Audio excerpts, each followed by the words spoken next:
So I wanted to do a little follow-up of a yard. I did a previous video on it. It was spraying a large property for weeds. The major concern of this customer was addressing wild violets and other broadleaf weeds that were growing in the yard.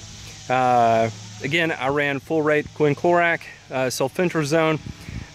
This is 5 weeks after initial treatment, and there was definitely no wild violets or broadleaf weeds left in the yard. What you do see is a little bit of Dallas grass that's remaining, and a little bit of Johnson grass. If that's something we're going to tackle with this particular customer, we'll be doing that in the fall. We'll be doing some spot treatments of Roundup and then repair work with aeration and overseed. But the initial primary concern were wild violets, and I ran a combination of triazone urea. What else did I run? I ran an iron product. It was a 445 6% chelated iron, and I did a 1/4 pound of the triazone urea liquid along with sulfentrazone, and a full 1 pound per acre rate of quinclorac, and very great success. Another area of concern was over here in the beds. This entire area was matted down with nutsedge.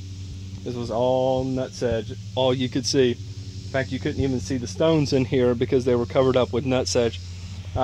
So I ran a 2 ounce per gallon rate of glyphosate Roundup, and a was it 0.267 ounces or 0.13 ounces of Dismiss sulfentrazone, and sprayed it out. And you see there's just a couple areas here that needed to be touched up today, and that was done. So now he can lay mulch over this and not have to worry about the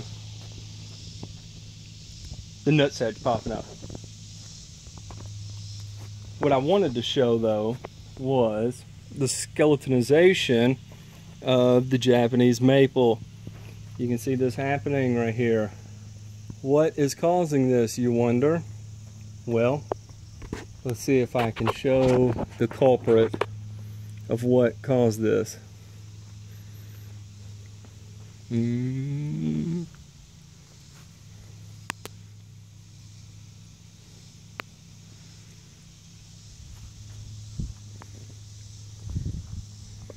Well, I don't see any now. I just saw them before I started walking around over here. This is Japanese beetle damage.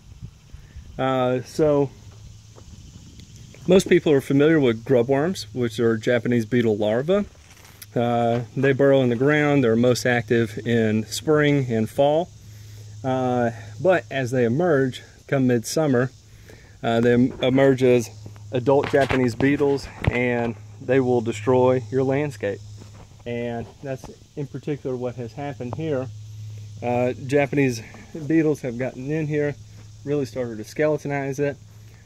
So I will alert the customer that that's what exactly has happened. I'm going to run a rate of permethrin and imidacloprid and tall star, and that'll give us a real nice control of the Japanese beetle population, so he no longer has to worry about this extent of damage taking place. I really hate I could not find Japanese beetles eating.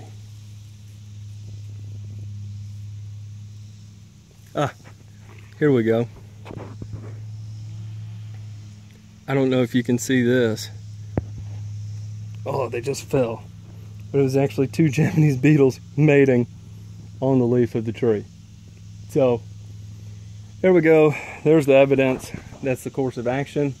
So we'll get it taken care of and make sure this tree keeps its leaves. Defoliating this time of year is not good. That's a lot of stress for the tree to undergo. So we'll get it taken care of.